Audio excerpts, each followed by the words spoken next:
When do we use logarithmic differentiation? The answer is when the function is in a factor form, consists multiple products raised to a power, just like the first function, x plus 5 to the 6 times x minus 1 to the 10. Or when the function is a rational function. The purpose of doing logarithmic differentiation is, do you see there's a bunch of properties of Ln on the right hand side, is using these properties or using the Ln to split up the products and carry down the power. So we don't need to do a very complicated product rule or quotient rule. So let me show you the first function. The first function is a very typical example. So the first step to perform logarithmic differentiation is you Ln both sides. So we are going to Ln the left hand side and then Ln the right hand side. And then do you see that on the right hand side we have a Ln of two factors? So that means we will be using the first property, Ln A times B equals to Ln A plus Ln B. And then after you split them up using the plus, you can carry the power down. So let's do it. So we have Ln y equals to Ln x plus 5 to the 6 and then plus Ln x minus 1 to the 10. And then you carry down the power. So Ln y equals to 6 times Ln x plus 5 and then plus 10 Ln x minus 1. Okay, so we just Ln both sides. So now there are no more complicated products and there are no more big exponents, right? So in the past, I have seen this on exam. Students take this as the final answer. No, we haven't started the differentiation at all. We are going to start the differentiation now. So the derivative of Ln y, so this one you have to use implicit differentiation. So the derivative of and then next step is you have to take the derivative of both sides with respect to x. So this one, let me just write the step out. So d dx, and then the left hand side, and then you have a d dx, the right hand side. Okay, fill out the blanks. Ln y, and then this is a 6 times Ln x plus 5, and then plus 10, and then Ln x minus 1. What is the derivative of Ln y? So this is a 1 over y, and then times a dy dx. So this is using implicit differentiation. If you have no idea how to do implicit, you have to watch the previous video. All right, I'm not going to explain the implicit differentiation right here. So basically what you have to do is you treat y as x. So imagine you are taking derivative of Ln x. So that is 1 over x, right? But in fact, the variable is y. So you cannot write Ln x. You have to write Ln y. So since you are kind of forcing to do the differentiation like this, you have to mark dy dx at the end. So do treat y as x, but you write the y and then mark the end with a dy dx. So that is implicit. And then the other side, Ln, right? So you take the x plus 5 in the denominator, and then the derivative of x plus 5 is 1. So don't forget that there is a 6 on top. And then the other one, x minus 1. And then you have a 10 on top. And then the last step is you have to multiply the y to the other side. So you have dy dx equals to y times the other side, right? So you have a y. So here is what I'm going to write. I'm going to put the y over here, and then I'm going to use a square bracket, 6, and then x plus 5, and then plus 10 divided by x minus 1. Is this the final answer? The answer is no. So the next step should be you have to tell me what y equals to. So I'm going to copy and paste. So this helped me to explain the next step. So erase the y. What is y equal to? So to answer this question, what is y equal to? Can you go back to the very first line? So y is equals to this, right? So very first line. So that is what y equals to, or we go back right over here. So that is y equals to x plus 5 to the 6, x minus 1 to the 10. That is what you have to carry down. So x plus 5 to the 6, and then x minus 1 to the 10, and then this is your final answer using implicit differentiation. Can you take a look? Now we have all the x on the right hand side and then the y prime on the left hand side, right? So instead of using dy dx, you can call that a y prime. So this one, I highly suggest you to try this yourself. So you can try x plus 5 to the 6 times x minus 1 to the 10, add one more factor to it, 2x minus 7 to to the 100 power. So y equals to this. So this one I highly recommend you to try.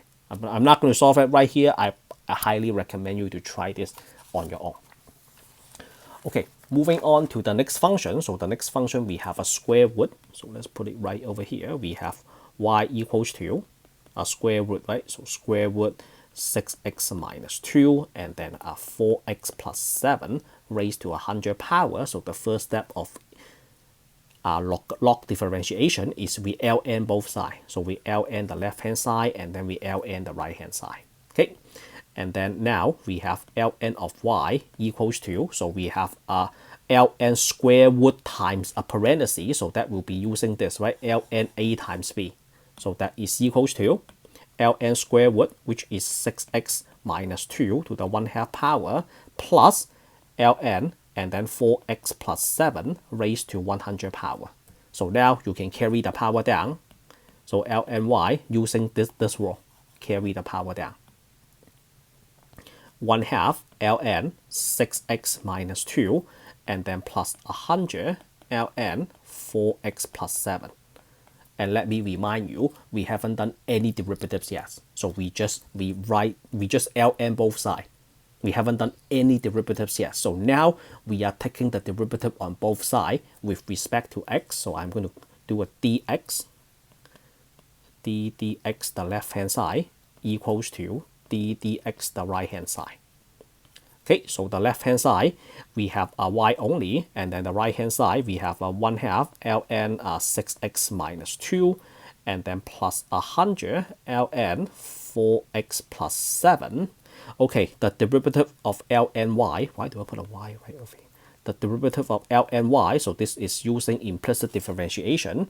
We have 1 over y and then ln 1 over y and then dy dx using implicit. And then the other side, so the derivative of ln, we toss that piece to the bottom immediately, 6x minus 2, and then we have a 2 right over here, right? And then what's the derivative of 6 minus 2? The answer is a 6. Are you following? And then we plus ln, we toss that piece to downstairs, so 4x plus 7. The 100 stays on top. What is the derivative of 4x plus 7? The answer is 4. All right, and then the next step, you have a dy dx. So now we multiply the y to the other side. So we have y equals to 6 and 2. That becomes a 3 divided by 6x minus 2 and then plus 400, right? 400 and then a 4x plus 7. So this allow me to box that and then move that away a little bit because we need space to write the very last line. So now we are almost done. So I'm going to copy this, and then paste that over here for my last line. So the last line, you cannot use y, you have to use x. So what is y equals to at the very beginning? So you either look at this line or you look at the problem right over here. So that is the square root times the 100 power, right? Okay, so that is the square root of 6x minus 2 times 4x plus 7 raised to 100 power. So this is what the y equals to. Do you see that there are no more y's on the right hand side? So we have a y prime on the left hand side and then equals to a bunch of x. So now the logarithmic differentiation is finished. Again, you ln both sides first and then you take the derivative on both sides with respect to x. The purpose of ln both sides is because we want to split up the products and we want to bring down the big powers. So that's the purpose of ln both sides. So let me box this. And this is my final answer. We have one more, right? Okay, we have one more. So that is y equals to x squared plus 5 and then raised to that. So that is y equals to x squared plus 5 and then raised to x plus 5. So let's ln both sides. So we have a ln y equals to ln x squared plus 5 and then raised to x plus 5, right? So using the power rule, we can bring this down. So we have x plus 5 and then parenthesis ln x squared plus 5. Okay. Are we done? No, we are not done at all. I just ln both sides. I haven't done any derivatives yet, so let's do it right now. So what's the derivative of the left-hand side? The derivative of the left-hand side, okay, you know what? I will just write it out for you. So d dx left-hand side equals to d dx right-hand side. So this is ln y, and then this is x plus 5, and then times ln x squared plus 5. Can we split up this? No, it's a plus. There is nothing we can do. Okay, derivative. So this is 1 over y, and then y prime. So this is implicit, of course. And then the other side, we have a product rule, right? So fg prime plus gf prime. Okay, we have x plus 5. That is fg prime. Bring this down to the denominator. The derivative of x squared is a 2x, and then plus g x squared plus 5. The derivative of x plus 5 is equals to 1. Okay, we are almost done. Hang in there. So 1 over y prime equals to, so 2x, I will just write 2x squared plus 10x, and then x squared plus 5, and then we add ln x squared plus 5. All right, and then I'm going to do a y prime equals to y, and then times this. What do I mean by this? So this means you copy this and then bring it down. All right, and then what about the y prime? So the y prime is, you copy this, you have to do a lot of writing. I can take the advantage of my technology and then get rid of the y. So what is y equal to? Let's check the very beginning. Okay, the y is equal to very first line on top. So that is x squared plus 5, and then x plus 5. And then I have to remind you, y prime means a dy dx. So now this is done because we have y prime on the left hand side and then all the x on the right hand side. So this is done. All right, so do you like it? Is this helpful? If so, give me a like, share, and subscribe, and I will catch you all in the next video. Signing off.